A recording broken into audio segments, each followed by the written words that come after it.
chega uma notificação no seu celular. Você olha a tela e vê uma mensagem do seu banco. Que compra é essa? Se você já teve o seu cartão de crédito fraudado, te damos as boas-vindas ao clube. Segundo um levantamento da Confederação Nacional de Dirigentes Lojistas, 6 em cada 10 consumidores sofreram alguma fraude financeira entre julho de 2020 e de 2021.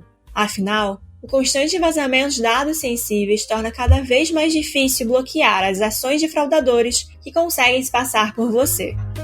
Do outro lado da tela está o seu banco, a sua seguradora, a sua operadora de celular. Pois é, a lista de empresas que precisam lidar com alto volume de fraude de identidade entre os seus clientes é infinita. Para dar conta de tantas ameaças, chamamos ao palco a estrela do episódio de hoje, a inteligência artificial. Aliada aos times de prevenção à fraude, essa tecnologia tem conseguido escalar ações e processos em um volume humanamente impossível. Para te dar um exemplo, a inteligência artificial é capaz de autenticar milhares de pessoas por dia em questão de segundos.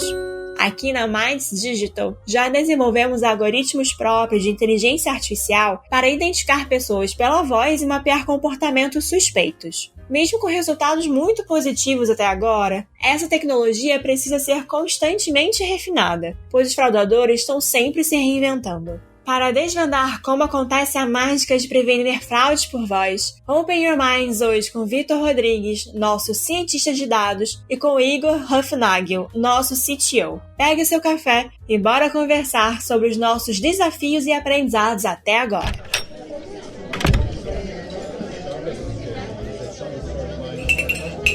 Você está entrando na Open Your Minds, a comunidade de inteligência artificial, experiência do cliente e prevenção à fraude.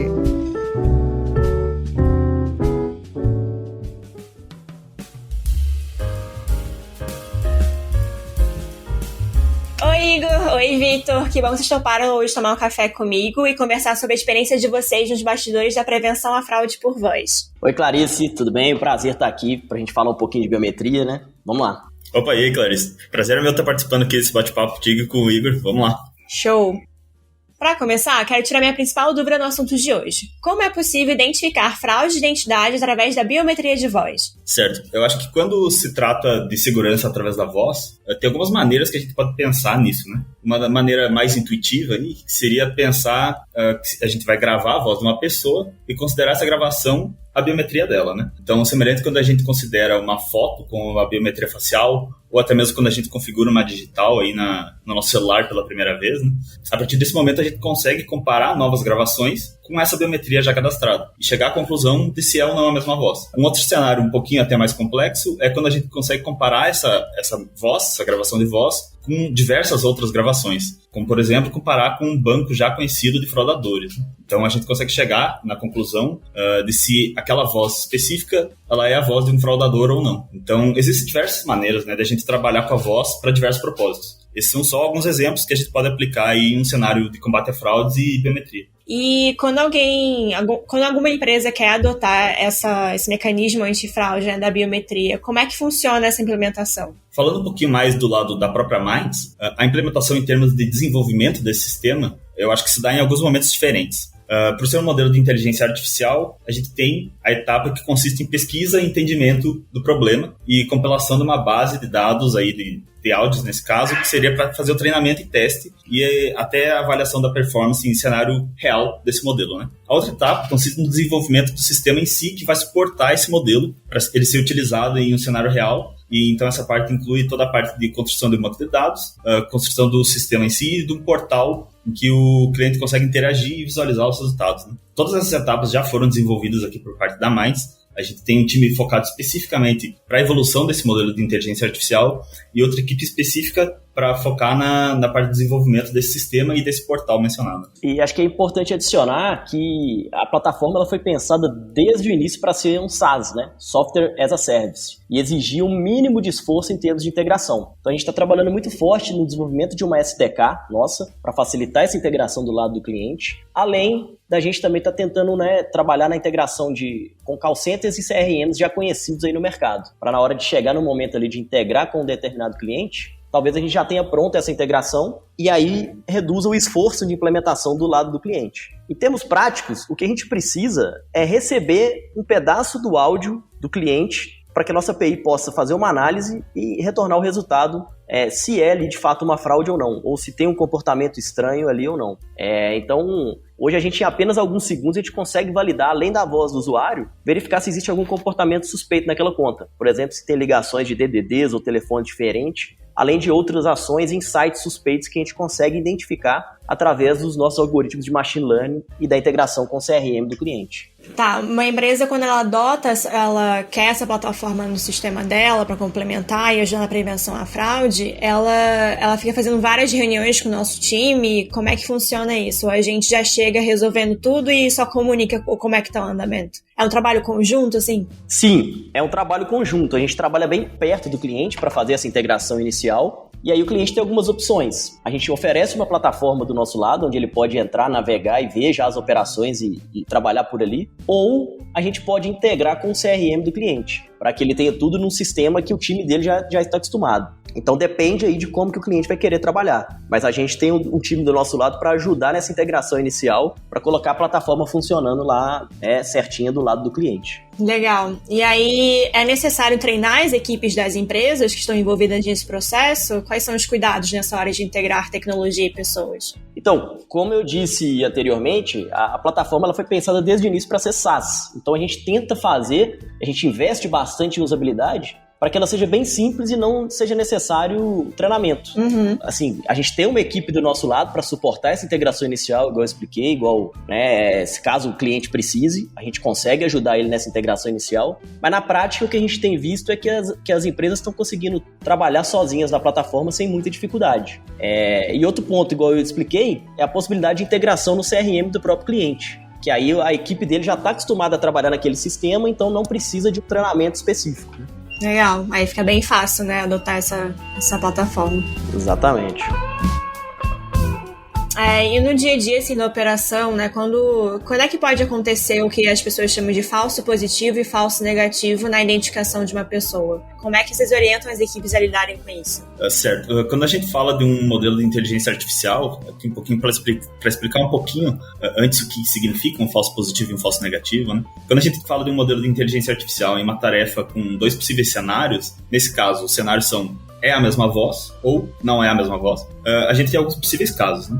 Temos os acertos, que o modelo conseguiu dizer se era ou não a mesma voz da forma correta. E temos os casos em que o modelo diz que é a mesma voz, é a mesma pessoa, mas na verdade não era. Isso seria um caso de um falso positivo, porque, no sentido de que o modelo falou que era positivo ou mesma voz, mas isso era falso, porque na verdade era uma pessoa diferente, então um falso positivo. O mesmo pode ocorrer do outro lado, quando as vozes eram da mesma pessoa e o modelo disse que eram de vozes diferentes.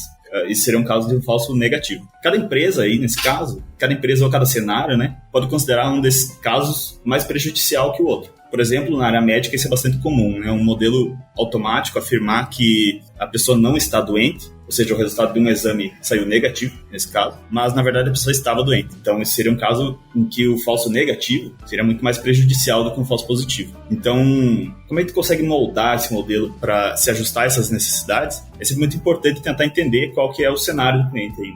Exatamente.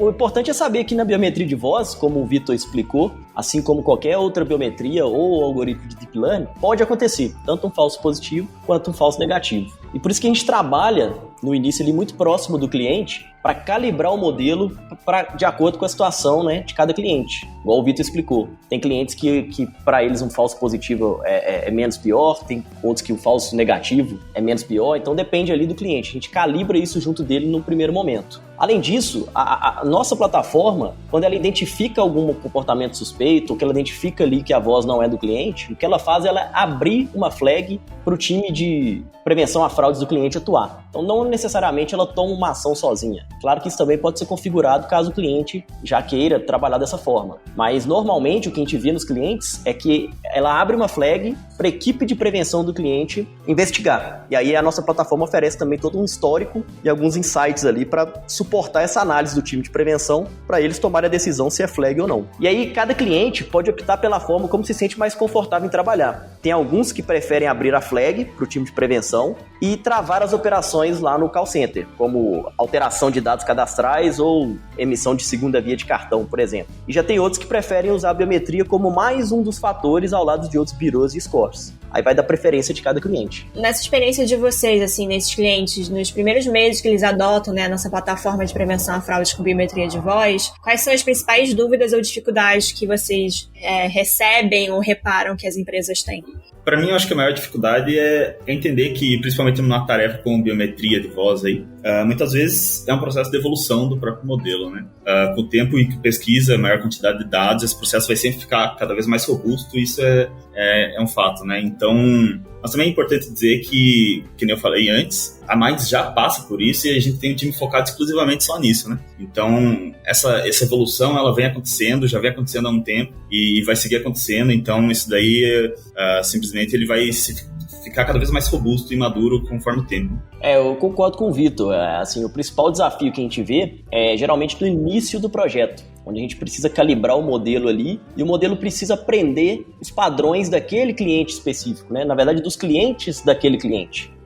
Depois que o modelo aprende, isso leva um tempinho, né? Depois que o modelo aprende o padrão ali dos clientes dele, ele consegue identificar comportamento suspeito no meio do comportamento de clientes regulares, né? Mas eu considero que isso também é um dos nossos diferenciais. A gente atua bem próximo ali no início justamente para customizar o produto de acordo com a necessidade de cada cliente. Dessa forma, a gente consegue entender melhor ali as dores de cada cliente e identificar as oportunidades onde a gente pode, de fato, ajudar os nossos clientes. Mas vocês dois mencionaram um termo de uma expressão, na real, que é treinar o modelo, né, para os padrões das empresas. O que significa isso? Vocês têm um exemplo? Treinar o modelo seria fazer o modelo aprender características de vozes para um tipo específico de áudio. Com o tipo de áudio eu quero dizer a qualidade de gravação desse áudio e até o formato dele. Então, a maneira que ele foi gravado, ou até mesmo se é um formato que contém perda de informação, como, por exemplo, o formato MP3, né? Como cada cliente pode ter áudios de qualidades e formatos diferentes, a gente pode treinar um modelo específico para cada um desses tipos, para que ele consiga aprender características de vozes justamente de maneira mais especializada para cada um desses tipos de áudio.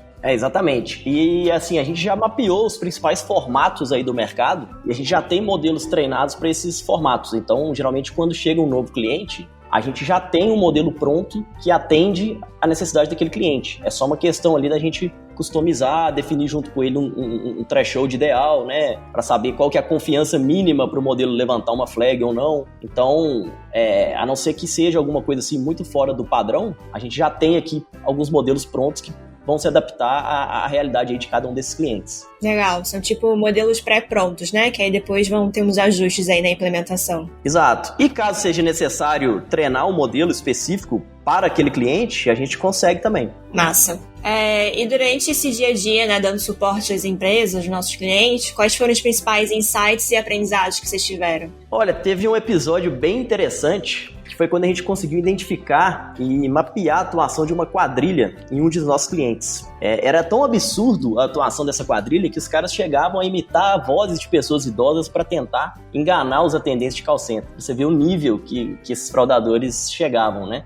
Assim, eles chegaram a utilizar mais de 1.200 números de telefones e tentaram aplicar fraudes em mais de centenas de CPF, acho que passava de 500 CPFs. Então, assim, foi no final, quando a gente conseguiu, né, pegar essa quadrilha, foi bem gratificante, porque o nosso algoritmo conseguiu mapear toda a atuação dessa quadrilha e a gente entregou isso para o cliente, né, para, além de ajudar ele a prevenir essas fraudes, também proteger essas pessoas que estavam sofrendo esse tipo de fraude, né? Porque às vezes a pessoa já não está numa situação financeira boa, né? Tá recorrendo ali a um dinheiro, e aí ela ainda toma uma fraude, passa por toda aquela dor de cabeça, é muito chato, né? E do outro lado, né, falando ali um pouco de TI, que é a nossa área aqui também, a gente está aprendendo bastante aí sobre processamento, paralelismo e performance. Então a gente está trabalhando numa nova arquitetura para o produto, totalmente baseada em microserviços, para que a gente consiga suportar a escalabilidade do produto e otimizar a performance para retornar os resultados ainda mais rápidos para os clientes, né? Então, em breve, a gente está subindo essa nova arquitetura aí para que a gente consiga ser ainda mais rápido e assertivo aí para os nossos clientes. Muito interessante essas inovações que vocês já colocaram no radar, né? Até de continuação do desenvolvimento do produto. Nesse caso da quadrilha que você mencionou, Igor, eu fiquei me perguntando, a nossa inteligência artificial que está por trás da biometria de voz consegue identificar essas vozes fingidas? Consegue. Na realidade, aí o Vitor pode até explicar melhor do que eu, mas a gente consegue extrair alguns padrões da voz que são inerentes a esse tipo de situação, né? Mesmo que a pessoa esteja fingindo, ela ainda tem algumas características da voz dela que são únicas, né? Então a gente consegue ainda assim encontrar esse padrão ali no meio da voz, né? O modelo de voz, que nem eu mencionei anteriormente e o Igor mencionou agora também, ele tenta aprender características de voz, né? Isso quer dizer que ele tenta aprender timbres, maneiras individuais de fala e esse tipo de coisa. Então a ideia é justamente o modelo conseguir identificar a voz de uma pessoa somente quando é ela falando de fato. E para finalizar, quais são as dicas que vocês dão para quem quer implementar a biometria de voz na empresa? Eu acho que para mim o principal é entender como que a biometria vai se encaixar naquela empresa, né? Então como que os resultados eles vão ser de fato consumidos e utilizados ali no dia a dia, ou até mesmo como melhoria para os próprios usuários daquela empresa, que é para tentar maximizar e ter o maior benefício possível de ter implementado essa solução de biometria de voz. Isso. Assim, a dica que eu dou é começar. É uma tecnologia nova, mas ela tem mostrado que é bem eficiente e já está ajudando aí as empresas além de melhorar a experiência do cliente, evitar milhões de reais em prejuízos aí por causa de fraude, né? Então, assim, eu acho que para quem tiver curiosidade, lá no nosso site tem um case bem bacana lá do Banco BMG. A gente conta mais no detalhe como que foi feita a integração com eles. Tem, inclusive, um depoimento do Mazon, que é um dos diretores do banco. Acho que vale a pena, quem tiver curiosidade, dar uma olhada, né? E, claro, também pode entrar em contato com a gente. Pode adicionar a gente no LinkedIn, mandar pergunta e, se quiser, marcar uma demonstração que a gente vai ter o maior prazer aí de mostrar como é que a solução funciona aí na prática.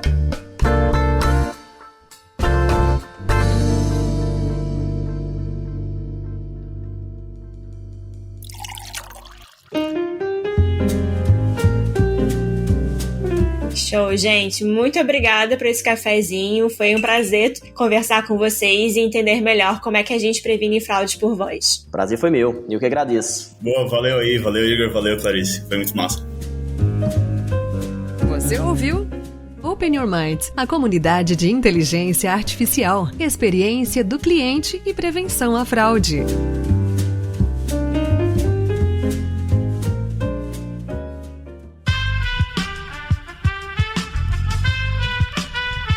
Esse podcast foi editado por Aerolitos Edição Inteligente.